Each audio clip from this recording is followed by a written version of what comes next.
আপনাদের সামনে কাঁথা নিয়ে চলে আসলাম। তো একটু সমস্যায় পড়াতে আপনাদের কাছে চলে আসলাম পরামর্শের জন্য। আশা করি সবাই পরামর্শ দেবে। তো আসসালামু আলাইকুম এভরিওয়ান, সবাই কেমন আছেন? আশা করি আপনারা সবাই ভালো আছেন। আল্লাহর রহমতে আমিও ভালো আছি। দেখেন এখানে হলো আমি কাঁথাটা নিয়েছি, বেশি দিনও হয় নাই কিন্তু এই কাঁথাটা নেওয়া। তো এটা হলো একটা কাপড় দিয়ে আমি কাঁথা নিয়েছি। কাপড়টা যদিও একেবারে নতুন না, একটু আধা পুরানো, কয়েকদিন পরা হয়েছে। আমি আবার কাপড় বেশি দিন পরলেও ও কাপড় দিয়ে আমি কাঁথা সেলাই করি না, কেননা এত পরিশ্রম করে সেই কাঁথা সেলাই করে আসলে কোনো লাভ নেই। যদি একেবারে নরম হয়ে যায় তাহলে ওই কাপড় দিয়ে কাঁথা সেলাই করলে সে কাঁথা বেশি দিন টেকে না। আপনার যে সুতাটা যাবে এবং যে পরিশ্রমটা যাবে ওটাই বৃথায়। সেজন্য আমি হলে একটু অনেকটা শক্ত থাকতে কাপড় নিয়ে কাঁথা সেলাই করি। কাঁথাটা কয়েকদিন নিয়ে আমি ঘরে রেখেছি। এটা হলো আজকে সেলাই করার জন্য নিয়েছি। ভাবলাম যে এটা একটু সেলাই করি, বসে থেকে তো লাভ নাই, কাঁথাটা আস্তে আস্তে ধরলে শেষ হয়ে যাবে। তো সেজন্য হলো শুধু কাঁথাটা সেলাই করলে হবে না, কাপড়ের সাথে মিল করে তো সুতাও দিতে হবে। সেজন্য আমি হলো আমার ঘরে যে কটা সুতা ছিল আমি সবগুলো সুতা কাঁথাটার উপর ফেলেছি, যাতে বুঝতে পারি যে কোন সুতাটা এই কাঁথাটার কাপড়ের রঙের সাথে মানে ভালো কম্বিনেশন হবে এবং দেখতে খুব বেশি ভালো লাগবে। সেজন্য আমি দেখতেছি আসলে কোনটা বেশি ভালো লাগবে। এখন সুতাগুলো কাঁথার উপর ফেলার পর আমি দেখতেছি যে মানে কোনো সুতাই আমার কাছে ভালো লাগতেছে না। এই কাপড়ের সাথে কোনটা যায় সেটাই বলতে পারি না, কোনটা চকচক করে বেশি মানে বুঝি না। মানে যে সুতাটাই আমি দেখি কাপড়টার সাথে সেই সুতাটা কেমন যেন অন্ধকার অন্ধকার মনে হয়। আসলে কাঁথা সেলানোর একটা অন্যতম গুণ কিন্তু সুতা ম্যাচিং করে সেলাই করা। কাঁথাটা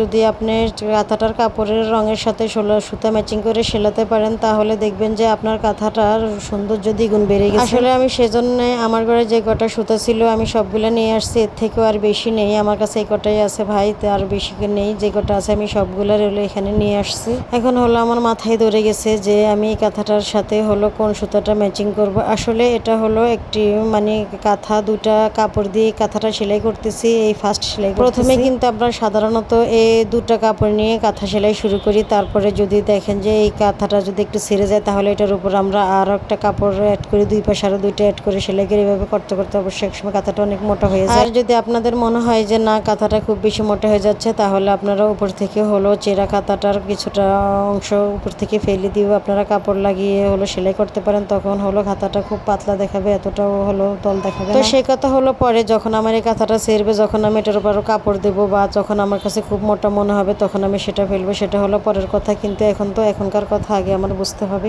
আমি সুতাটার সাথে যে মানে কাপড়টার সাথে যে কোন সুতাটার কম্বিনেশন করবো সেটাই বুঝতে পারতেছি না। তো আপনারা কমেন্টে জানায়েন যে কোনটা আসলে ভালো লাগবে। দেখেন আমি জানি না যে কোনটা আসলে ভালো লাগবে খুব বেশি। তো আমি এই কাঁথাটার দুই পাশে দু রকম কাপড় দিয়েছে। তো আপনাদেরকে আমি উপরের কাপড়টা দেখাইছি এবং নিচের কাপড়টাও দেখিয়ে দিচ্ছি যে আমি নিচে কোন কালারের কাপড় দিচ্ছি এবং সেটার পাড়টা কি রকম বা ভিতরের জমিনটা কি রকম আপনাদেরকে দেখিয়ে দিচ্ছি। হয়তো আপনাদের মন আফসোস থেকে যেতে পারে যে কাঁথাটার একটা পার্ট দেখলাম আর দ্বিতীয় পার্টটা দেখলাম না। দেখেন আমার উপরের কাঁথাটার জমিন এবং পার কি রকম, মানে দুই রকম, মানে পাড়ের সাথে জমিনের সাথে একটু আলাদা করে। পাড়টা হলো এক কালারের, জমিটা আর কালারের। সাধারণত কাপড় এরকমই থাকে যে পাড় এবং জমি অন্য কালারের থাকে। আমার হাতের সুতাটা আমার কাছে মোটামুটি ভালো লেগেছে, হয়তো সেটা দিতে পারি, জানি না। তো কি করব, আপনারা কালার এটার ভিতর যদি কোনো কালার আপনাদের ভালো লেগে থাকে এই সুতার বা কোন কালারটা আমার কাপড়ের সাথে ম্যাচিং হবে তাহলে দয়া করে জানাবেন। যদিও আমি এত সুতার কালারের নাম জানি না, আপনারা যদি জেনে থাকেন বা সুতার ছবি দিয়ে আমাকে পাঠাতে পারেন, আমি দেখব। এবং আপনাদের মতেই, আপনাদের কথা মতে যদি কোনো সুতার কালার ম্যাচিং করে দেন তাহলে আমি সেলাই করবো এবং সেলাই করার পর আপনাদেরকে দেখাবো। দেখেন এটা হলো আমার কাঁথার অপর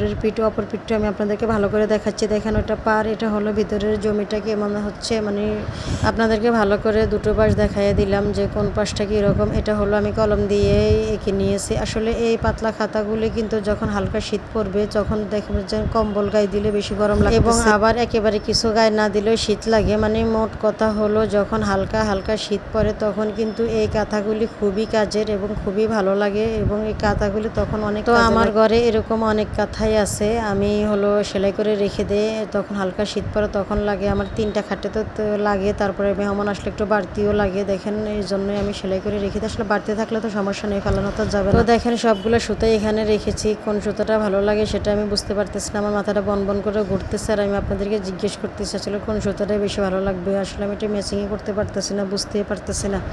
আসলে আমার ঘরে যদি আরও কয়েক কালারের সুতা থাকতো তাহলে ভালো হতো, আমি হলো সেগুলো খাতার ভিতরে ফেলে দেখতে পারতাম। দেখেন আমার কাঁথাটা আমি বারবার ঘুরে ঘুরে মানে দেখছি যে আসলে কোন কালারটা দিলে ভালো লাগবে, কোন জায়গায় বা সুতাটা কোন জায়গায় বেশি ম্যাচিং হবে। এটাই আমি হলো ভাবতেছি যে সুতাটা আসলে আদৌ ম্যাচিং হবে কি না, বা কোন সুতা ম্যাচিং হবে বা কিভাবে ম্যাচিং হবে বা কোনটা বেশি ভালো লাগবে। আপনাদেরকে প্রথমে তো আমি বলেছি যে সুতাটা ম্যাচিং করাও কিন্তু একটা শিল্প কাঁথার সাথে। তো কোন সুতাটা আপনাদের কাছে ভালো লেগেছে জানাবেন।